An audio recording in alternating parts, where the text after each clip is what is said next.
தலைகீழ நம்ம நாட்டில் நடக்குது. புருஷன் வீட்டில் இருக்கக்குள்ள இருக்கிறதுல கழிக்கிற உடுப்பு, அதை வீட்டு வேலைக்கு உடுப்பு, என்ன வீட்டுக்கு கொடுக்குற உடுப்பு விளங்கிட்டான். எவ்வளவு மட்டமானது கிட்டொண்டு இருக்குதோ, எவ்வளவு மட்டமான ஒரு சோட்டி இருக்குதோ அதை போடுற. அதில் இருக்கிற பூ அழிஞ்சி பிஞ்சி பறந்து சாயம் போய் கரைஞ்சி அதில் மிளகு, நச்சீரகம், வெள்ளப்பூடு, வெங்காயம் எல்லாம் சேர்ந்து ஒரு கிரிட்டிக்கலான ஒரு வாசம் பெறும். அதை போட்டுக்கிட்டு இருப்பா புருஷன் வீட்டு இருக்கக்குள்ள. தலையை ஒழுங்கா வாரதில்லை, முகத்தில் ஒழுங்கா வேர்வையை துறைக்கிறது இல்லை. அவனுக்கு பக்கத்தால் போகக்குள்ள தள்ளி நின்று பேசுங்கிற அளவுக்கு நம்மட உடுப்பு. அப்போ எப்படி மனைவிக்கு அடிக்கடி கிஸ் கொடுக்கறது? ரசூலுல்லாஹி ஸல்லல்லாஹு அலைஹி வஸல்லம் அவர்கள் பள்ளிக்கு போகும்போது எனக்கு முத்தம் தந்துட்டு போவாங்க. இந்த ஆயிஷா நாய் சொல்கிறாங்களே, நம்மட ஆளுக்கிட்ட சென்னா அது எங்கே நெருங்குற மௌலவி, நெருங்கினா அவ்வளவுதான். தயவு செஞ்சு புருஷன் வீட்டில் இருக்கும்போது நல்லா விடுங்க. நாமளும் தான் நாம பார்க்குற உடுப்பு தானே நைட்டி. வீட்டில் தூங்கும்போது பெட்ரூமுக்கு போகிற உடுப்பு நைட்டி. அந்த நைட்டி வேண்ட கொலை கடையில் நம்மளோட ஆம்பளையில் போய் எப்படி விலை கேட்குறது தெரியுமா? இந்த விலோனா நைட்டிகள் இருக்காடா எடுத்து போடுவான். சார் 250 ரூபா சார், இது 225 ரூபா சார். 125 ரூபாய்க்கு வராதா? நாம பார்க்கறதுக்கு 125 ரூபாய்க்கு தேவைப்படுது. அந்த வெளியில ரோட்ல நிக்கிறவன் பார்க்குற சல்வார் கீட்டுகளுக்கு 8000 ரூபாய்க்கு தூக்கி போட்டா 12000 ரூபாய்க்கு இல்லையா? ஊரான் பார்க்கறதுக்கு, அடுத்தவன் பார்க்கறதுக்கு 10,000 ரூபா, நாம பார்க்கறதுக்கு 250 ரூபா. தயவு செஞ்சு நைட்டியை விலை கொடுத்து வேண்டுங்க, உள்ளாடைகளை நல்லா வேண்டுங்க, வாசத்தை நல்லா வேண்டுங்க. நபிகள் நான் ஸல்லல்லாஹு அலைஹி வஸல்லம் அவர்கள் சொன்னார்கள், இந்த உலகத்தில் எனக்கு பிடித்தது பெண்ணும் மனமும். ஆனா தொழுகையில தான் கண்குளிச்சுங்கிறாங்க. மனத்தை பூசுங்க. ஆண்களும் பெண்களும் வீட்டில் இருக்கும் போது மனத்திற்கு இருக்கணும். ஆம்பளையில் தான் வீட்டில் இருக்கக்குள்ள அசிங்கம் பிடிச்ச, நாத்தம் பிடிச்ச, நாரி போன சாரணை கொடுத்துக்கிட்டு, வேறுத்து போன பெண்ணியனை போட்டுக்கிட்டு, வகுத்த தூக்கி தொப்பையை போட்டுக்கிட்டு இருக்காம கொஞ்சம் நல்லா இருங்க. பொண்டாட்டிக்கும் உங்களை பார்த்து ஆசை வரணும். நல்ல மனத்தை பூச்சிக்கிட்டு, நல்ல புது ட்ரெஸ்ஸை போட்டுக்கிட்டு, நல்ல அழகா கலியின சாரத்தை உடுத்துக்கிட்டு, அப்படி ஒரு புது மாப்பிள்ளை மாதிரி இருங்க. வயசு 70 ஆனா என்ன, 75 ஆனா என்ன? ஏன் இதை செய்ய மாட்டேங்கிறீங்க?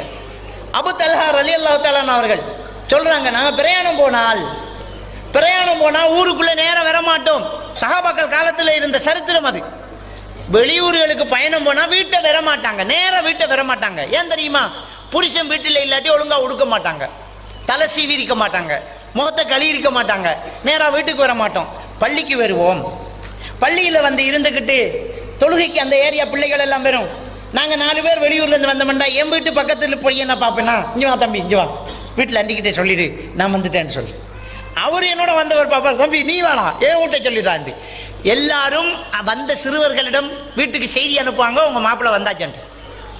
செய்தி போனா அவங்களுக்கு புரிஞ்சிடும், ஐயோ அவர் வாரார். உடனே உடம்ப ஃப்ரெஷ் ஆக்கி கழுவி உடுப்பு போட்டு நீட்டா இருப்பாங்க. இப்படித்தான் நடந்துச்சு. அப்போ உங்களுக்கு அந்த ஹதீஸ் தெரியும். அபு தல்ஹா ரலியல்லாஹு அன்ஹு போகும்போது பிள்ளைக்கு சுகம் இல்லாமல் இருந்துச்சு. வரும்போது பிள்ளை மௌத்தா போச்சு. மெசேஜ் வந்துட்டு மாப்பிள்ளை வந்துட்டாருன்ட்டு. அந்த பெண்மணி என்ன செய்தார் தெரியுமா? தன்னுடைய உடம்பை அலங்கரித்து உடுப்பை நல்லா போட்டுக்கிட்டு தெருவில் இருக்கக்கூடிய ஒவ்வொரு வீட்டு கதவையும் தட்டி தட்டி சொன்னார்கள், என் புருஷன் வந்துகிட்டு இருக்கிறார், பிள்ளை மௌத்தான செய்தியை நானா சொல்லும் வரைக்கும் நீங்க யாரும் சொல்லிடாதீங்க. ஏன்னா வார வழியில ஐயோ தம்பி இப்ப ஏன் வாரா, மையத்தை எத்தனை மணிக்கு அடக்குறேன்னு கிட்டி விட்டுறீங்க. அப்ப வந்து அவர் சொல்லி வைக்கிறாங்க, என் புருஷனுக்கு அந்த செய்தியை நான் தான் சொல்லணும்னு சொல்லி வச்சுட்டு அவர் வீட்டுக்கு வந்தோடனே பிள்ளைய மூடி வச்சு முதல் கேட்கிறார், பிள்ளை எப்படி இருக்கு, நிம்மதியா தூங்குதுன்னுட்டாங்க. அதுக்கப்புறம் அவர் வளமையாக வெளியூர்ல இருந்து வந்தா மனைவியோடு சேருவாங்க, ஆசையை தீர்த்துக்குவாங்க. எல்லாம் முடிஞ்சதுக்கு பிறகு நாசுக்கா சொல்றாங்க, நமக்கு யாராவது ஏதாவது இரவல் தந்துட்டு திருப்பி கேட்டா கொடுக்கறதா வேணாமா? என்ன இது கேட்டா கொடுக்க வேண்டியதானே, கொடுத்துட்டேனேண்டாங்க. எதா சொல்றேன்டாங்க, நம்முடைய பிள்ளையை அல்லாஹ் கேட்டான் கொடுத்துட்டேன்றாங்க, அழுகுறாங்க.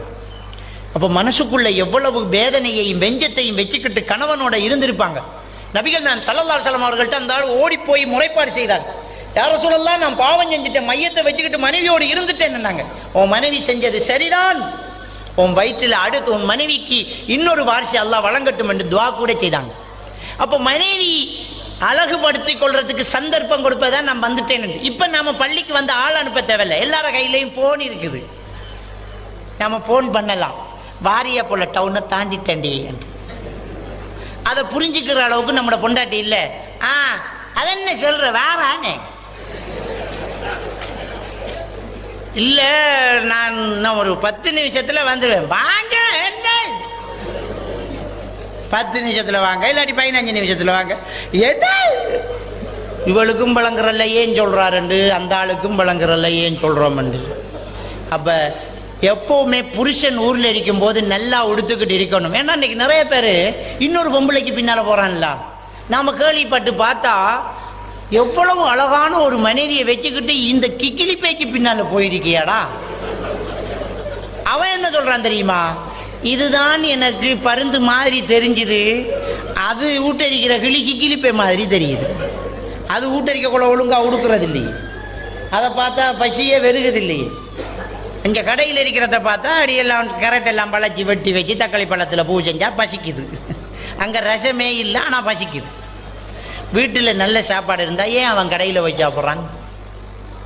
தயவு செஞ்சு வீட்டில் பெண்கள் கணவன் இருக்கும்போது நல்லா உடுங்க, நல்லா மனம் பூசுங்க.